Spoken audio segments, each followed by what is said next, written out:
This episode of Capes and Lunatics Sidekicks is brought to you by Tweaked Audio. To get awesome headphones, go to tweakedaudio.com and use the coupon code Southgate to get 30% off, free shipping, and a lifetime warranty. Or you can get there through the link on our website, southgatemediagroup.com.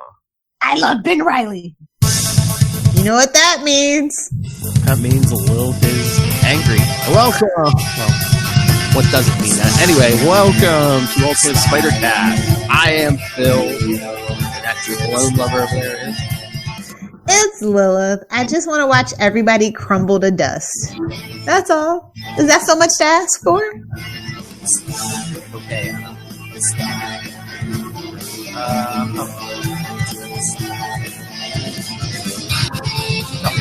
Anyway, welcome back to week 2 of our Vulture month.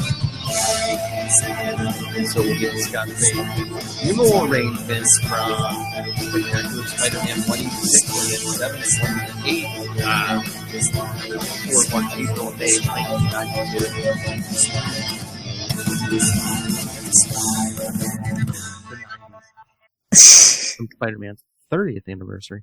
Oh, God. 1992? Mm-hmm. Jeez. What? So young back then. Yeah. March 1992. Settling scores.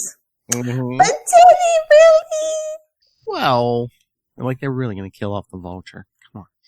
He's like the cockroach of all Spider-Man villains. He's about as old as one, too.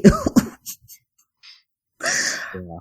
I like this kind of opens up with like the Vulture tracking down Frankie Fillmore. It's like, yeah, you snitch. I'm going to just drop you to your death. Later. Hey, hanging on a skyscraper. Yeah, it just basically opens up like the second page. It just drops the guy. Yeah, so he's on a revenge mission, as he always is. Like, honestly, that's his shtick. Mm-hmm. And then he kind of dive bombs Aunt May. Yeah, I was just like, hold up. But then he must have got scared off by the redhead. Yeah. Mary Jane's like, you can share my umbrella, no worries.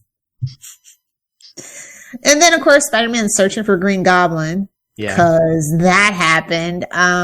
What issue was it? It was Spectacular Spider-Man 183, where he escaped. So yeah. And then Harry's known since Amazing Spider-Man number 135, but of course, it was buried because, amnesia and craziness is genetic. That genetic defect of the Osborns.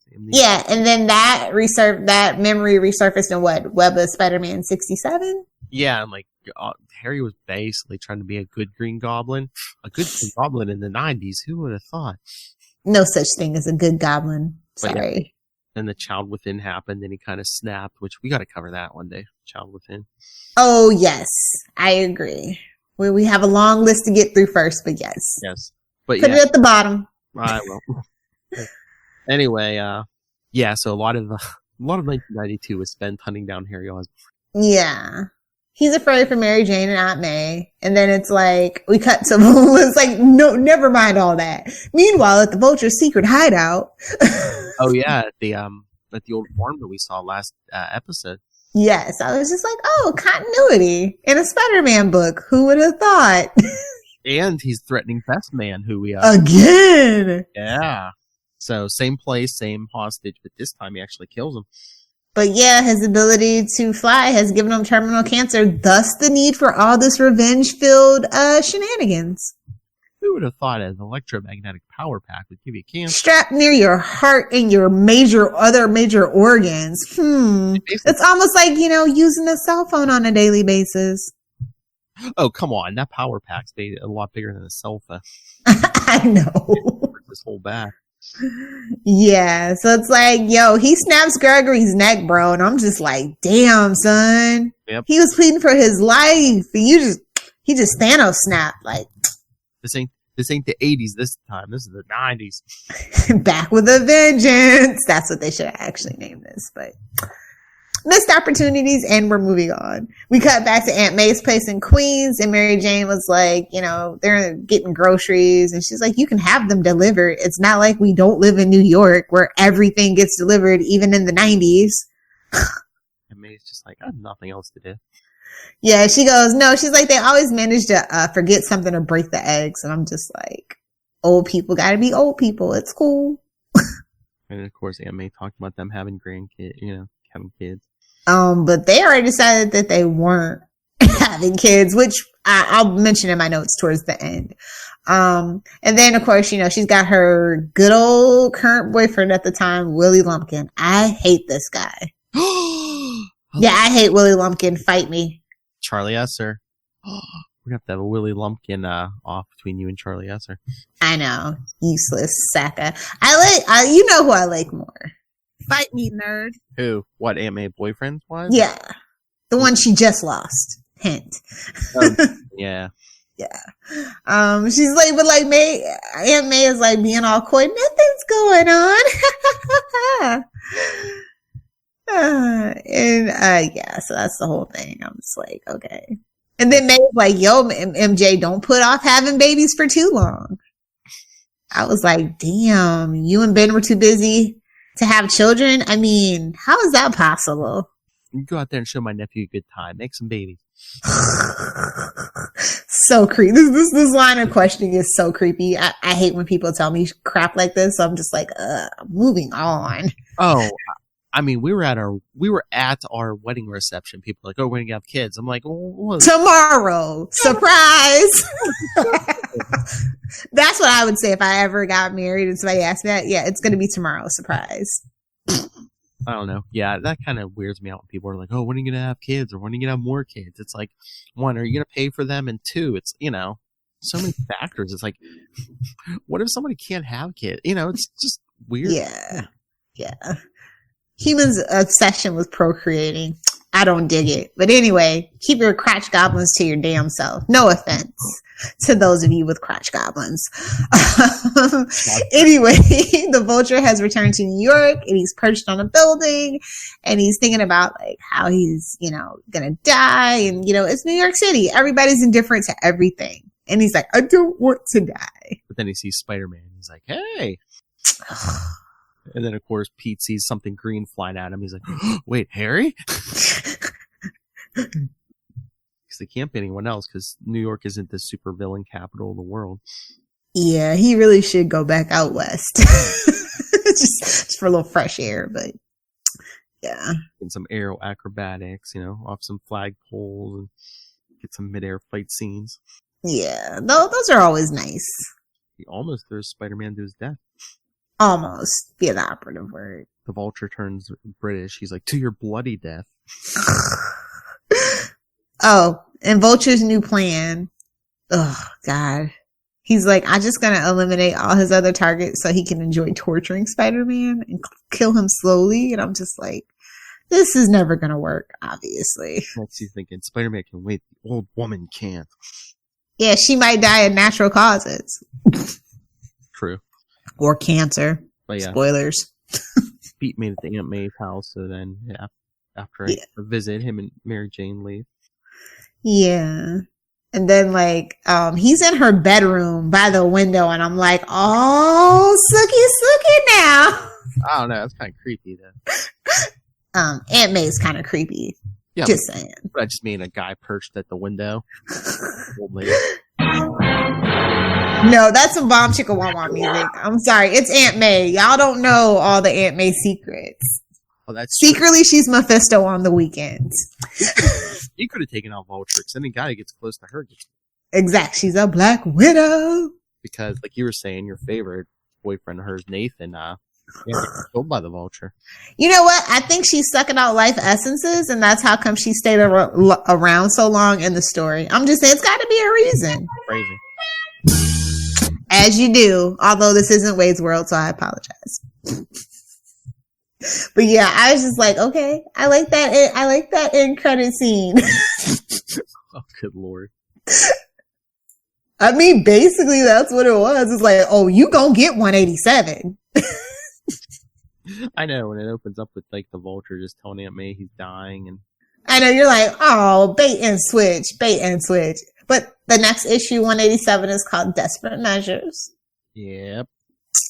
So you know what? We didn't mention this is written by J.M. DeMatteis or DeMathis, whatever. Yeah, with art by Sal Buscema. Yes. Who I love. I do. Great Sal art in this, yeah. Oh, I love the Soho apartment. I do. And they're going over the bills. I'm just like, this is so cute. But you're skipping over, I know. Aunt May yelling at the Vulture, just like, get out of my house and don't darken my doors again. I'm just like, whoa, that's some old school sass right there. Well, no, she's like, you killed Nathan, and he's like, yes, and I'm so sorry, Yeah. So it happened in that Return of the Sinister Six. Yeah, I know. And then he's talking about how him and Nathan first met at the hospital. Although I thought it was a retirement home, but anyway. Same difference. Yeah, I know. At least here in Florida, basically. He said it was an accident. He didn't even know it was Nathan. He wants to ask for forgiveness, and I'm just like, ugh. She slaps him across the face, too, and I'm just like, get it? Get that old-timey sass? What? He just grabbed someone out of the crowd, and it just happened to be Nathan, because he's like, I didn't even know it was him until I saw it on the news. Thinking, what, you left your spectacles at home? Yeah. That whole part, I was just like, oh, that wasn't nearly as dramatic as I thought it was going to be. I think someone just forgot that they knew each other. Yeah, I think so. As you do. You can't keep with every little beat and detail. How long did Vulture go without a damn origin? Well, until Amazing Spider-Man 240. Exactly. Yeah, so. I was thinking the other day, he showed up in Amazing Spider-Man 2. He didn't get an origin until 240. There were other things to do, like, give Harry amnesia for the umpteenth time. Killing blondes. Yeah, basically, so. Anyway, back to the Soho apartment and the bill paying. My favorite part of the issue. I love their domesticity, like, so much. I do. I miss this so much. Like, just the simple, quiet times of being a couple. Exactly. Bring this back, people. But yeah, Pete is just always worrying about something instead of Mary Jane, which gets a little old. The phone rings and, it's Aunt May and she's like, yo, the Vulture came over. Don't worry. I got it handled. I slapped him and sent him on his merry little way. He's a creeper. And then he's like super furious. And I'm just like, oh, emotional dumb Pete. Hello. We haven't seen you in 3 issues. Yeah. Breaks the phone and I'm like, why is he digging through the dirty laundry on the floor for his costume? Didn't they just get home? Shouldn't he's always wearing that suit under his clothes. Shouldn't that be right? He has more than one plot twist. I would hope. Well, if it's an emergency, wouldn't he just grab the dirty one and take, Like I said, dumb, emotional Pete rears his ugly head again. Well, he's worried too because he's like, oh, why would the Vulture come visiting Aunt May? Because he's thinking, oh no, did Harry sell my identity to the highest bidder or something? Yeah, which is a valid concern at this point. Mm-hmm. But then we see Vulture pay a visit to J. Jonah Jameson. Daily Bugle alert! Take a drink. I love Jonah though. He blows cigar smoke in homeboy's face like, what? Tells him drop dead. I'm just like, this is why we love J. Jonah Jameson. He's a boss. Yeah. He ain't afraid of nothing. Well, until he says drop dead, and then the Vulture holds him out the window and says, drop dead? Why don't you go first? Yeah, but we knew he wasn't gonna do that. I mean, now if somebody actually wanted to kill J. Jonah Jameson because we don't have the Daily Bugle, I think they would go for it. I don't know. They're kind of, I don't know if they're painting him as a father figure, but he knows Pete's identity now. I know. It'll be retconned in like 8 issues. Don't worry about it. You can't kill him. He's the new Howard Stern. Come on. Exactly why he has to go. How dare you? Howard Stern has overstayed his welcome. Moving along. We remind me. We should debate that on Capes and Lunatics one of these days. I told you. Hey. The era of the shock jock is gone. Hey, we could do a whole special. Read his new book. We can discuss that. We can discuss the era of the shock jock. Yeah. Put that on the list and bring it up with the professor. Okay. Anyway, yeah. But like basically Vulture shows up because he's like, I want to kill Spider-Man. So the newspaper. Yeah. But he just tosses Jameson at the security guards and he's like, this isn't an idle threat. I'm just like, okay. Did Jonas skimp on the security? Because remember when that new Bugle building went back up? He had like Silver Sables people guarding the building. Now it just looks like 2 rent-a-cops. Hey, man, the print was dying even in the 90s, okay? You gotta cut your corners where you can. Oh, yeah, Jameson's cheap. Yeah, he is. He probably even smokes cheap cigars. That cigar smoke probably smelled like burnt tires. And, yeah, then Pete gets the Aunt May's Forest Hills. And he's like, I gotta do my Peter Parker act. Luckily, she's in shock because, you know, otherwise she'd probably be like, how'd you get here so quick? Because he swung to Taxis, man. They're great, ain't they? And that's when Aunt May's telling him, yeah, the Vulture came to say he was sorry for killing Nathan. And Peter's like, oh, that's what it was? He hugs her and he's just like, oh, thank God.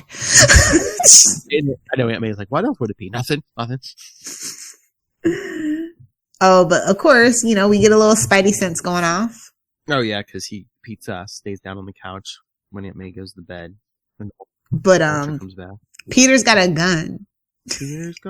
Well, the Vulture brings the gun. Yeah, from behind, and then yeah. Because Vulture wanted to see if anyone had showed up, which they did. But He's like, I mean no harm. It's like, you got a gun, son. You don't bring a gun unless you have intentions of using it. That's how people die. I know. It's like, wait. I didn't mean to kill Nathan, but hey, I might accidentally kill Aunt May too.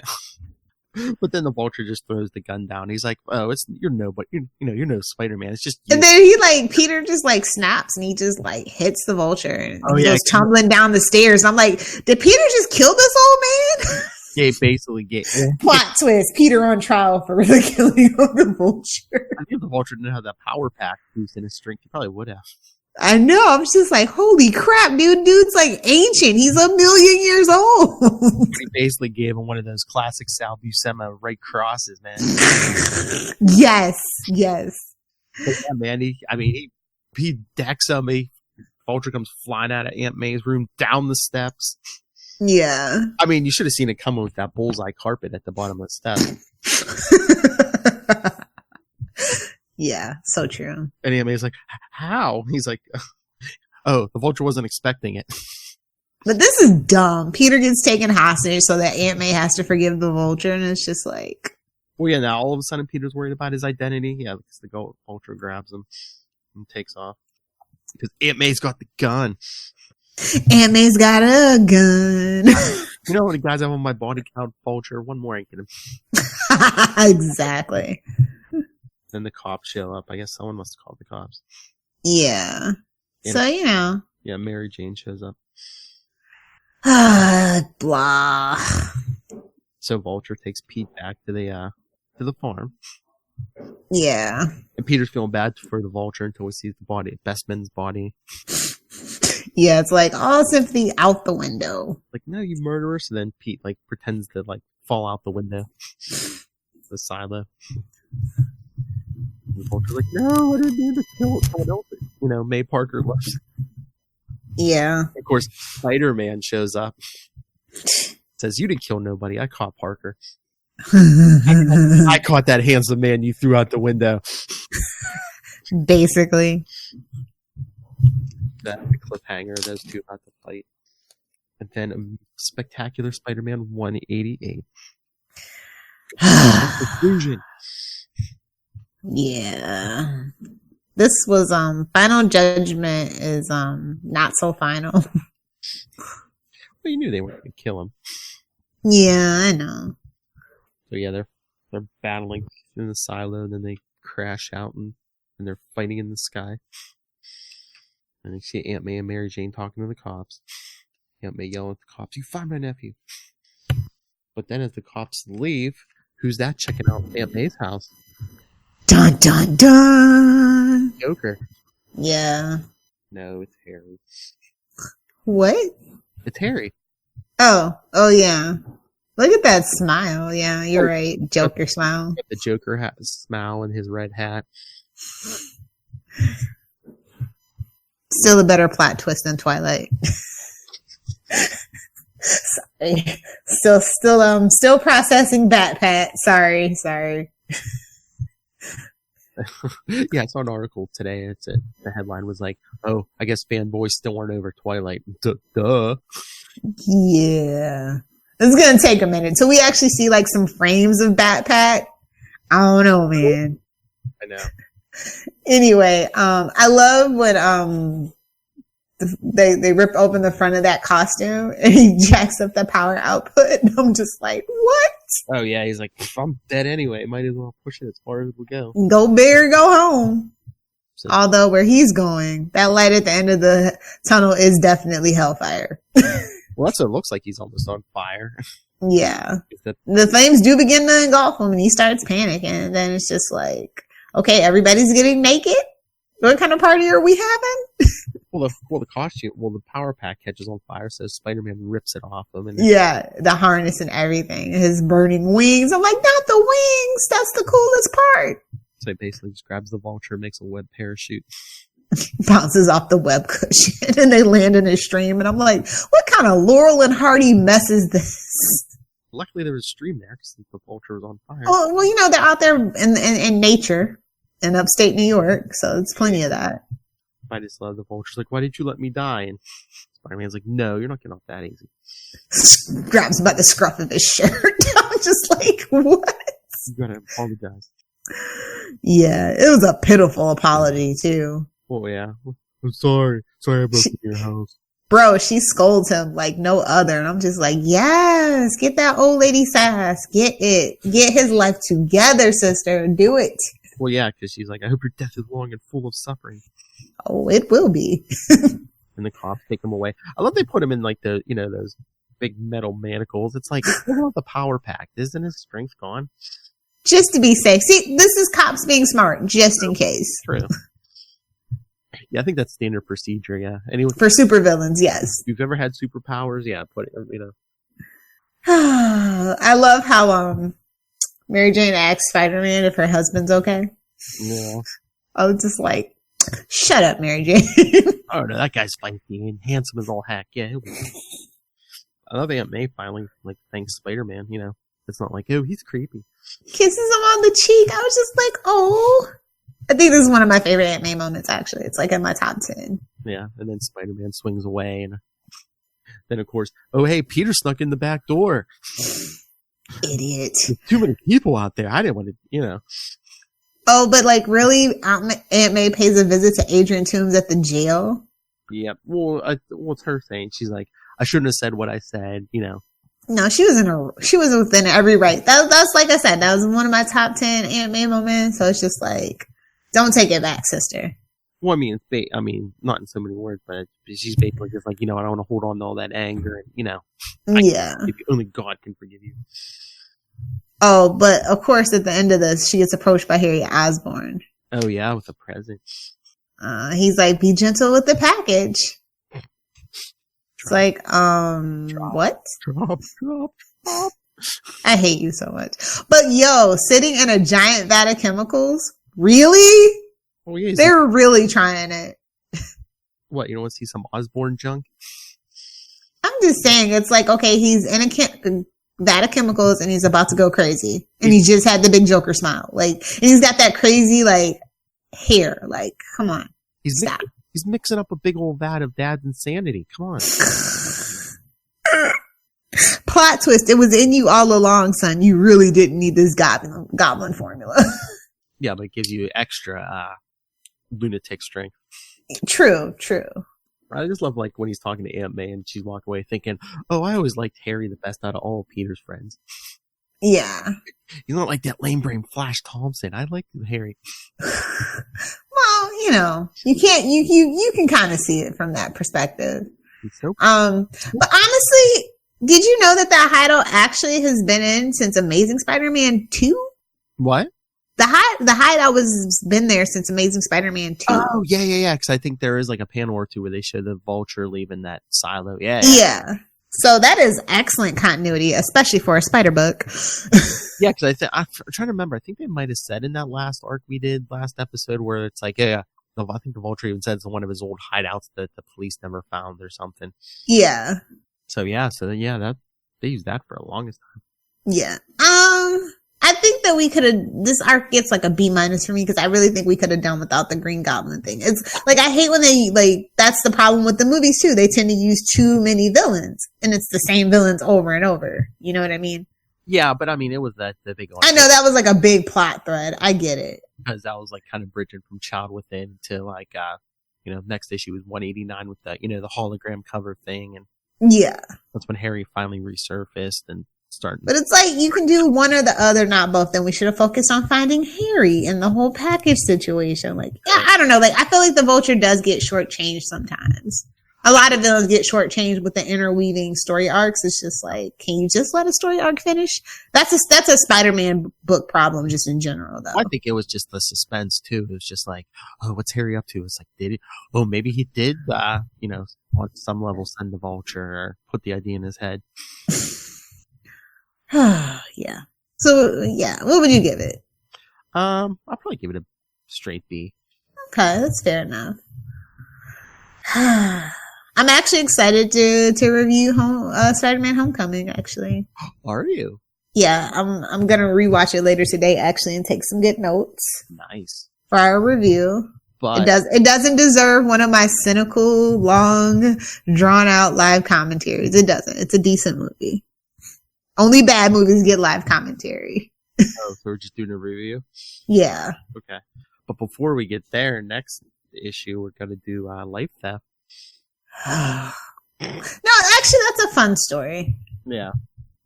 Get all the answers about Peter Parker's supposed parents. Yeah.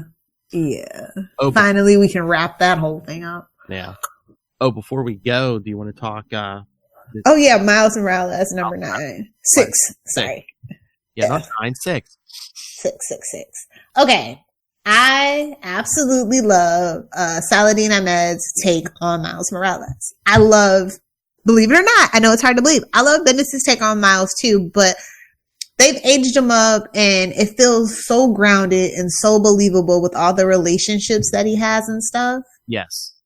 And then also, I love that Starling is a hero from Detroit. Like, that's just so cool. Mm-hmm. And I wanted to call this out, especially on one of these episodes, because who is she a granddaughter of? Well, I have no idea. She has wings and a bird theme. Who could she be?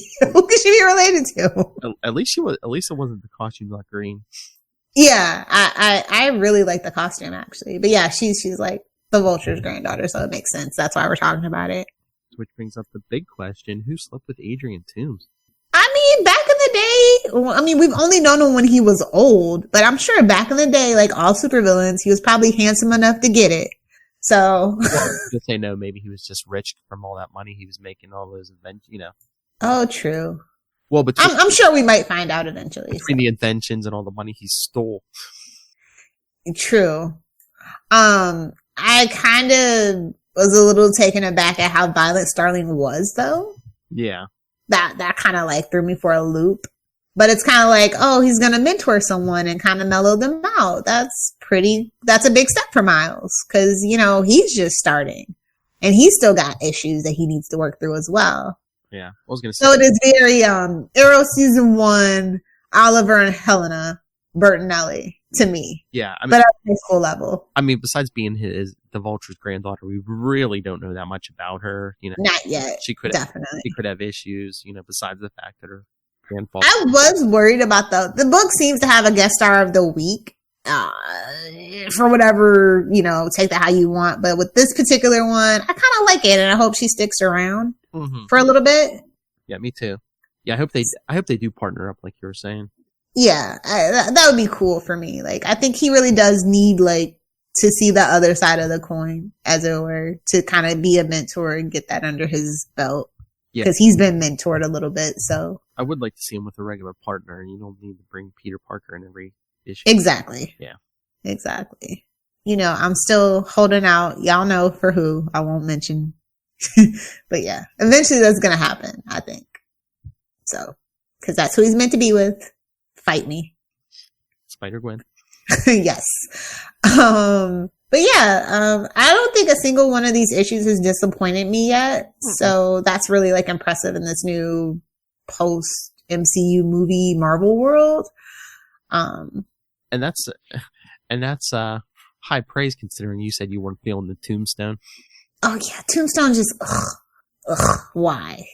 But it could have been worse. It could have been the Shocker. So Yeah. Small miracles. They wanted like a crime boss. I think they wanted someone with street level, but yeah. Like I said, I like that this series feels grounded and believable, and you know the way that they're writing these teenagers, it's very much like, oh, these people definitely have kids. Mm-hmm. It's not like, you know, like, oh, you know, you watch some things about like high schoolers on TV, like say 90210 or I don't know, One Tree Hill. You're like, oh no, high school kids do not act like this. But again, it's like, yeah, you know, you have the dating drama with Miles Morales. It's like you have your single Spider-Man. Bring back Peter Parker's marriage. I honestly really do think that they're working on that. Yeah, I mean, well, him and they saw that it could work, that it worked with Superman until Bendis showed up. The fans were really receptive to it when Convergence came about, and that's why we got it in the main continuity. So it can work. And I don't mean to make it sound oversimplified, but it's like, again, you can have your married Spider-Man, you can have your single Spider-Man, you have your girl Spider-Man, you know? Yeah, if you're a Spider-Verse fan, you literally can have your cake and eat it all too. Like, especially if you're going to have, you know, 50 versions of the same character, give them all something different. Definitely. You know, I think it just takes time to realize what the people are responding well to and what they're not is the thing. Cause you know, 9 times out of 10, usually we get one issue and they've already worked on 2 to 3, maybe even 4 to 6, just depending on how organized that person is and what their contract is. Yeah. So they have that overarching story that they want to tell, and then maybe you get a negative response. You kind of have to retool. So I'm going to give it some time. Okay.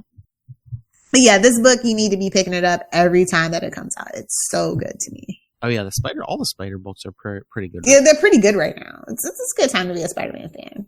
I mean, the Miles. I need a T-shirt that says that basically, because I think I say that like all the time. What? It's a good time to be a Spider-Man fan. There you go. It is. Nice T-shirt with Peter, Miles, and Gwen on it. Says it's a good time to be a Spider-Man fan. Yeah, Spider-Fan. There we go. You know me. I always have to do my little. Give me a nickel. Oh, that might be a good social media post. It's like, who's the better family, Batman family or Spider-Man family? I mean, don't forget Miguel, or people will get mad. I'm just gonna throw that out there. If you do the post, make sure you find one with Miguel in it. Oh, yeah, 29. Yeah. Gotta dig deep. Anyway, I think it's about time to wrap it up. All right. So yeah, everyone, join us next time. Like we said, we're gonna be doing Amazing Remember, this was Spectacular Spider-Man 186 through 188. Next time we're doing Amazing Spider-Man 386 through 388. So don't get confused. Do the correct homework. Well, I'll help you remember the issue numbers, but remember the foil cover. It was the 90s, people. Yeah, it was the 90s. That's everybody's excuse. So yeah, so check out the 3-part Life Theft, and then, like Lilith said, the episode after that, we're going to do our review of Spider-Man Homecoming. Send us your thoughts, or else. Exactly. I'll send you a package that you have to be gentle with. I'm going to be so busy cutting drops out of this. Keep you off the streets. It's what I do. But anyway, and then after, so that'll close out this month of June, and then you know what comes in July, right? Dun, dun, dun, dun. Month. And you'll be getting your movie review early. The first week, right? Well, I don't know, because the movie comes out the end of the first week, so maybe second okay. June the review will hit. Yeah. All right. Fair enough. That works, because first week it'll be the weekend of the first week, so then it'll drop. I mean, the show's always on Tuesday, so Tuesday of the next week. That'll give everybody enough time for spoilers and stuff. So yeah, that'd be nice. We're gonna have to get our friends together to record that too. Yes. All right. So send your thoughts on all of that, or anything Spider-Man related. capesandlunatics@gmail.com. Follow us on Facebook, Ultimate Spidercast, @ULT Spidercast, and @CL Sidekicks on Twitter. Follow CL Sidekicks on Instagram. The voicemail, 614-382-2737. That's 614-38-CAPES. And check out Work in Progress, capesandlunatics.org. And Lilith. If you nerds want to fight me about anything that I've said here on the podcast, you can @me Lilith Hellfire on Twitter. And you can find me on Instagram @Lilith Hellfire 86. Because 69 was taken. I just love the little Let me tell these nerd boys something. Ooh. Poor Maz. Where's his nickel? I sat in the room with him. He loves that stuff. He loves it. I know. I saw it. It was so cute. All right. So thank you, everyone. Again, join us next time for more Vulture goodness. Did you say poultry? What happens when a super villain makeover? We almost had fried chicken. Fried vulture, whatever. Join us next time for Pin My Super Villain. We're going back. Thwip.